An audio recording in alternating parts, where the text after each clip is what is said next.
Fall, 1978. Westport, Connecticut. Late at night. The house is quiet. Paul Newman leans toward a tape recorder and presses record. "If these tapes ever become public," he says calmly, "some people are going to hate me." At that moment, he is 53 years old. Already a legend. The Hustler in 1961 made him a serious actor. Cool Hand Luke in 1967 turned him into an icon. Butch Cassidy and the Sundance Kid in 1969 sealed his place as one of Hollywood's biggest stars. But what he is about to talk about has nothing to do with fame. It's about power. About directors whose names are carved into film history as geniuses. And about what really happened when the cameras stopped rolling. Paul Leonard Newman was born on the 26th of January, 1925, in Cleveland, Ohio. He served in the U.S. Navy during World War II after the war. He studied at Kenyon College, then at the Yale School of Drama, and later at the Actors Studio in New York under Lee Strasberg. He believed in emotional truth, in motivation, in psychological depth. Hollywood believed in something else. In the 1950s and 1960s, the director was absolute authority.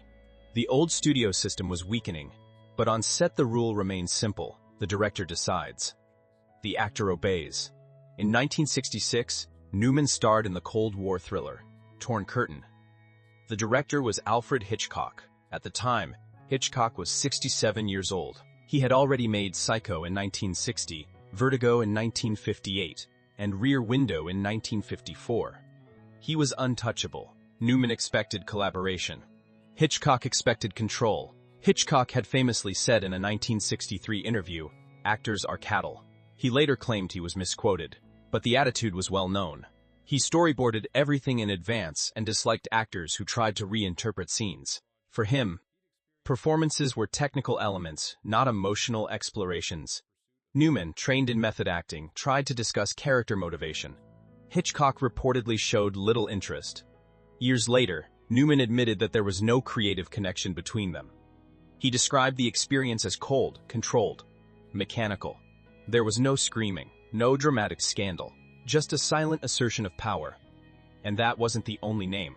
Another was Otto Preminger. Born in 1905 in Vienna, Preminger arrived in Hollywood in the 1930s. He directed Laura in 1944, and in 1944 and 1959. Critics praised him as bold and intelligent. Actors had a different perspective. Preminger was known for explosive temper tantrums. He would shout at performers in front of the entire crew. He would humiliate them. He believed pressure produced better results.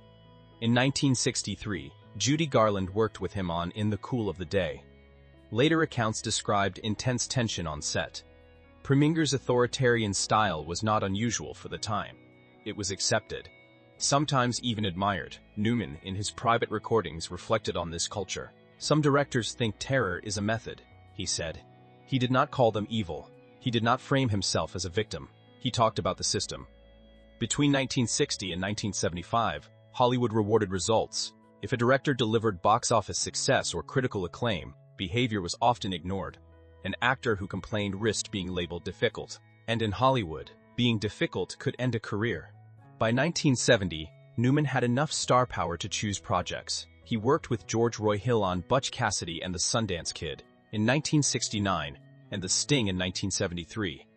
Hill had a reputation for professionalism, but even then, the hierarchy remained clear. Directors commanded, actors adjusted. The industry protected those who generated profit. Newman understood the unspoken rule: genius excused behavior.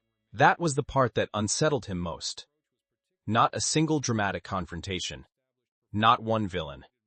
But a culture that normalized imbalance. In 1978, speaking into that recorder, he knew that public history would be polished. Directors would be remembered as masters. Tensions would fade into legend. By the early 1970s, Paul Newman was no longer just an actor. He was power. After Butch Cassidy and the Sundance Kid in 1969 and The Sting in 1973, both directed by George Roy Hill, Newman had become one of the most bankable stars in Hollywood. Studios trusted him. Audiences trusted him. But power in Hollywood is relative. No matter how famous the actor, the director still controlled the set. And in that era, some directors ruled through fear. The late 1960s and early 1970s are often romanticized as the golden age of New Hollywood. Young filmmakers were breaking rules. Studios were taking risks. Films were becoming darker, more psychological, more daring. But behind that creative revolution, old hierarchies remained. Take Alfred Hitchcock again. By the time Newman worked with him in 1966, Hitchcock's authority was absolute.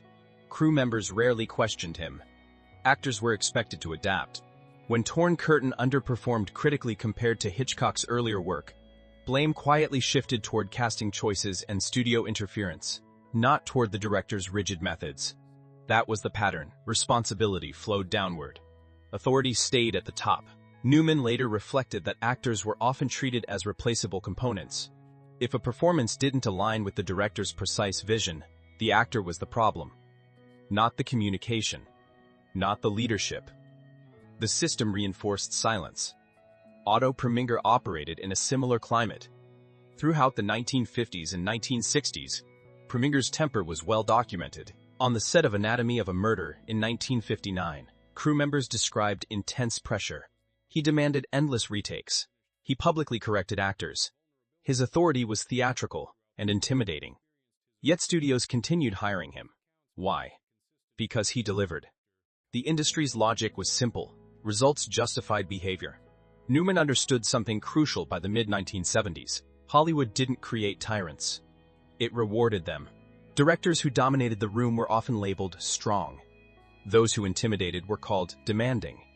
Emotional volatility was reframed as passion, and passion was romanticized. Even as the industry modernized, accountability did not keep pace. During this period, directors such as Stanley Kubrick were also known for extreme control. Kubrick, born in 1928, was famous for demanding dozens, sometimes hundreds, of takes. On The Shining in 1980, he pushed actors to psychological limits. While Kubrick was respected as a perfectionist, his methods sparked debate even then. The question was rarely asked publicly. Where is the line between dedication and domination? Newman's recordings suggested he wrestled with that boundary. He acknowledged that filmmaking requires leadership. It requires vision. It requires discipline. But he also recognized the difference between discipline and humiliation, between intensity and cruelty, between genius and ego. In private conversations, he admitted that early in his career he stayed quiet when he felt dismissed. He feared being labeled uncooperative. In the 1950s, careers could collapse quickly. The industry was smaller. Word traveled fast. One complaint could close doors. By the time he gained leverage in the 1970s, he noticed something else. Younger actors faced the same pressures he once had. Nothing had fundamentally changed. The faces were new. The structure was not. The myth of the all-powerful director remained intact. Hollywood, mythology depends on singular vision, the director as auteur, the mastermind, the genius. But Newman had seen enough to question that mythology. He knew that films were collaborations. Cinematographers, editors, actors, writers, all contributed. Yet when awards were handed out, one name dominated. And with that dominance came insulation. Insulation from criticism. Insulation from consequences. The industry rarely asked how performances were extracted, only whether they worked. In 1986, when Newman finally won the Academy Award for Best Actor for The Color of Money, directed by Martin Scorsese, the narrative celebrated perseverance. Talent rewarded. Legacy affirmed. But by then, Newman had spent decades observing the machinery behind the curtain. He had seen directors who inspired loyalty through respect. And he had seen those who commanded through fear. The difference was invisible to the audience. On screen, the results could look identical. That was the most unsettling part. Because if success erases the method, then method no longer matters. By the late 1970s, when Newman recorded his reflections, he wasn't exposing individual monsters. He was exposing normalization. The normalization of imbalance. The normalization of silence. By the mid-1970s, Paul Newman had something most actors never achieve. Security. He had box office credibility. Critical respect. Industry influence. By then, he had worked steadily for nearly 2 decades. He could afford to say no. But earlier in his career, that wasn't the case. In the 1950s, Hollywood still operated under the shadow of the studio system. Contracts were restrictive. Reputations were fragile. Being labeled difficult could quietly end opportunities. Newman understood that very early. When he arrived in Hollywood after television work in New York, he was competing against men like Marlon Brando and James Dean. The margin for error was small. Studios wanted obedience, reliability, marketability, not resistance. During the filming of Torn Curtain in 1966 with Alfred Hitchcock, Newman later admitted he struggled internally. He disagreed with Hitchcock's detached approach to actors. He felt creatively blocked, but he did not confront him openly. Why? Because Hitchcock was Alfred Hitchcock. By that point, Hitchcock had been directing films for nearly 4 decades. He had shaped the thriller genre. He was protected by reputation. Questioning him publicly would not have hurt Hitchcock. It would have hurt Newman. That imbalance defined the era. Actors carried risk. Directors carried immunity. Newman later reflected that many performers endured behavior they disliked simply to survive. Public criticism was rare. Private frustration was common, and fear was practical. The entertainment industry is built on relationships. Casting decisions often depend on informal conversations. A single negative impression can circulate quietly through agents and producers. Newman described this atmosphere as subtle but powerful. There were no written threats, no formal punishments, just silence. Phones that stopped ringing, careers that stalled without explanation. Otto Preminger's style exemplified this culture of intimidation. Actors who challenged him risked being dismissed or sidelined, yet few did. The power dynamic discouraged confrontation. What made it more complicated was the fact that some of these directors produced remarkable films that blurred the moral line. If the final product was acclaimed, if critics praised it, if audiences responded, then the internal cost was considered irrelevant. Success neutralized scrutiny. In the late 1960s and 1970s, a new generation of filmmakers emerged. Directors like Francis Ford Coppola and Martin Scorsese gained prominence. They were seen as artists, rather than authoritarian studio employees. But even within this so-called creative revolution, hierarchy remained strong. The director still controlled the final cut in many cases. The director shaped the tone. The director's name defined the film. And when authority concentrates in one role, accountability weakens. Newman did not claim that every director abused power. He worked with individuals he respected deeply. George Roy Hill, for example, maintained a reputation for professionalism and mutual respect. During Butch Cassidy and the Sundance Kid in 1969 and The Sting in 1973. But Newman recognized something broader. Hollywood had built a mythology around the director as visionary genius. Visionaries are not easily questioned. By the time Newman recorded his reflections in 1978, he had watched the industry for over 20 years. He had seen talented actors disappear. He had seen careers peak and collapse. He had observed how narrative control shaped public memory. If a film succeeded, its production tensions were minimized. If it failed, blame traveled downward. Actors rarely won public battles against directors, and most chose not to try. Newman admitted that in his younger years he lacked the confidence to push back. Even when he felt misunderstood or dismissed, he chose diplomacy over confrontation. He was ambitious. He wanted longevity. Speaking up was risky. Remaining silent was strategic. That calculation was common. It created an environment where difficult behavior persisted unchallenged. Not because everyone approved, but because everyone understood the cost of resistance. The irony was that Hollywood sold stories about courage and justice, while operating through quiet compliance behind the scenes. Newman was not positioning himself as heroic in hindsight. He acknowledged his own compromises. He understood why people stayed silent. By the 1980s, Paul Newman was no longer navigating Hollywood. He was established within it. In 1986, he won the Academy Award for Best Actor for The Color of Money. Directed by Martin Scorsese, it was seen as overdue recognition, a career milestone, a symbolic correction. But awards never changed what Newman had already understood. Hollywood did not revolve around fairness. It revolved around leverage. From the 1950s through the 1970s, directors held structural power. Studios invested millions. Insurance policies were tied to their leadership. Contracts reinforced their authority. When conflict emerged, the system instinctively protected stability. Stability meant protecting the director, even when behavior crossed lines. The industry had long normalized intensity. Raised voices were reframed as passion. Emotional volatility was called artistic temperament. Perfectionism justified exhaustion. And because filmmaking is inherently stressful, boundaries blurred easily. Newman observed that this culture was self-reinforcing. If a director delivered critical success, like Alfred Hitchcock with Psycho in 1960, his authority expanded. If a director pushed actors relentlessly but produced acclaim, like Otto Preminger with Anatomy of a Murder in 1959, the narrative became one of brilliance under pressure. Results shielded methods. The public saw finished films. They did not see rehearsals. They did not see private arguments. They did not see exhaustion or humiliation. And in the absence of visibility, there was no accountability.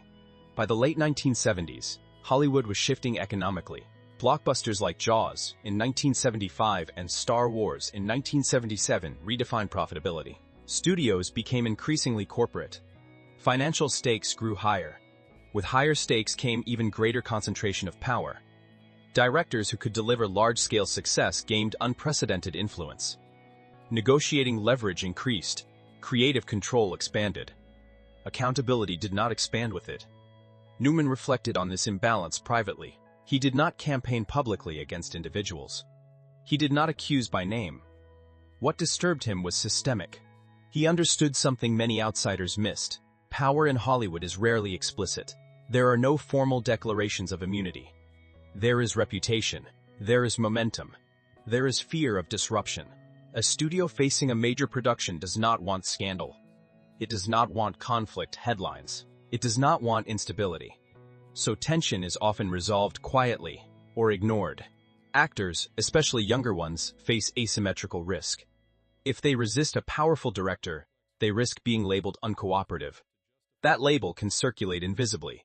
Casting decisions can shift subtly.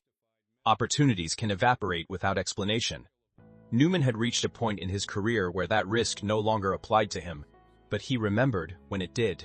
He remembered the early years when one misstep could define a reputation. He also recognized something else. The mythology of genius creates moral blind spots. When someone is framed as indispensable, criticism feels dangerous. The industry tells itself that strong personalities are necessary for strong art.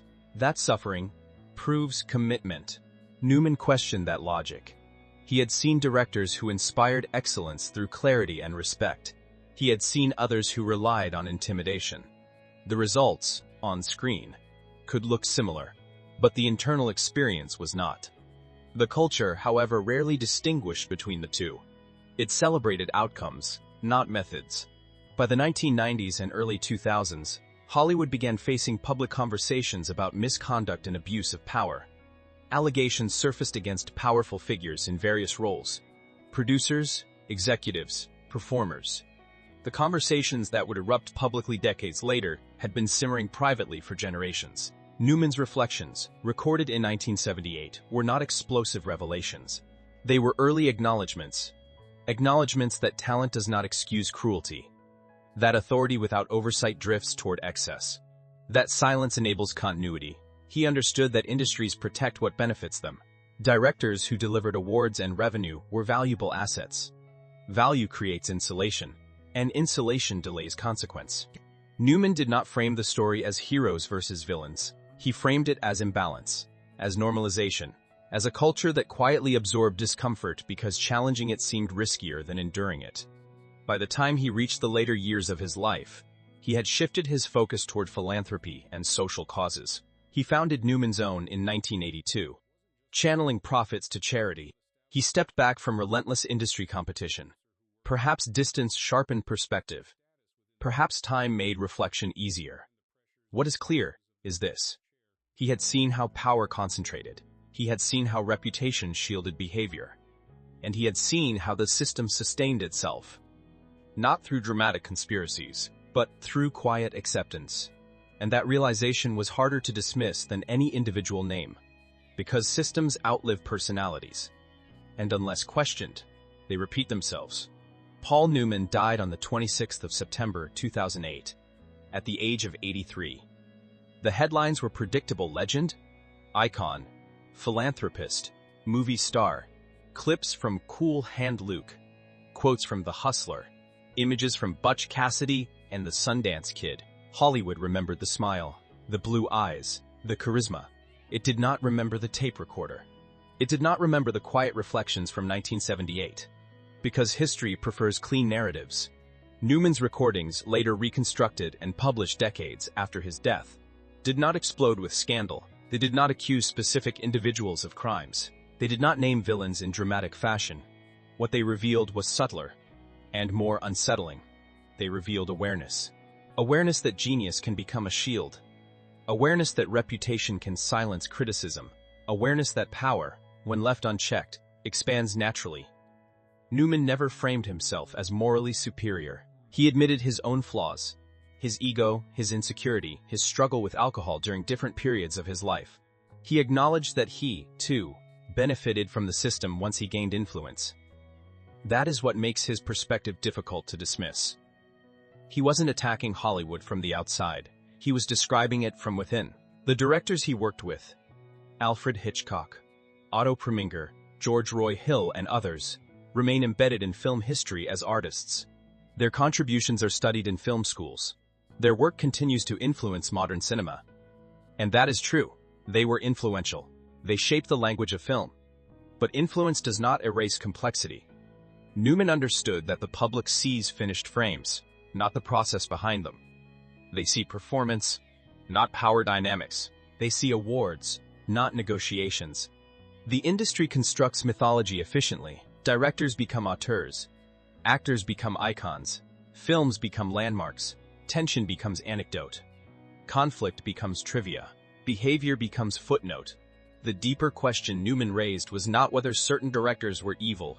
It was whether the culture that protected excess ever truly changed. By the time conversations about abuse of power became widespread in Hollywood decades later, many of the figures from Newman's era were gone. The system had evolved technologically and financially, but structurally, power still concentrated at the top. The language changed. The hierarchy did not disappear. Newman's legacy is often defined by generosity. In 1982, he founded Newman's Own, donating profits to charitable causes. By the time of his death, hundreds of millions of dollars had been directed to philanthropy. That part of his life is celebrated, and rightly so. But the quieter legacy may be his honesty. In private, without cameras, without applause, he recorded reflections that complicated the legend. He did not call for revolution. He did not stage confrontation. He simply documented what he had seen. And sometimes documentation is enough, because systems rely on invisibility. Once observed clearly, they become harder to romanticize. Paul Newman's story is not one of dramatic exposure. It is a story of gradual realization. A young actor enters Hollywood in the 1950s believing in craft. A star rises in the 1960s navigating authority. A veteran in the 1970s begins questioning the culture around him. An elder in the 1980s and beyond steps back and reflects. He saw directors who inspired greatness. He saw others who relied on dominance. He saw an industry that blurred the difference. And he understood something essential. Power rarely announces itself as cruelty. It presents itself as necessity, as vision, as leadership, as genius. History remembers the films. It rarely examines the method. Newman left behind performances that endure. But he also left behind questions about accountability, about myth, about the cost of silence. Those questions remain relevant long after the cameras stop rolling. And perhaps that is the final truth he understood. Hollywood changes faces. It changes technology. It changes headlines. But unless its structures are examined, it changes very slowly at its core. The tape recorder clicked off in 1978. The reflection, however, never really ended.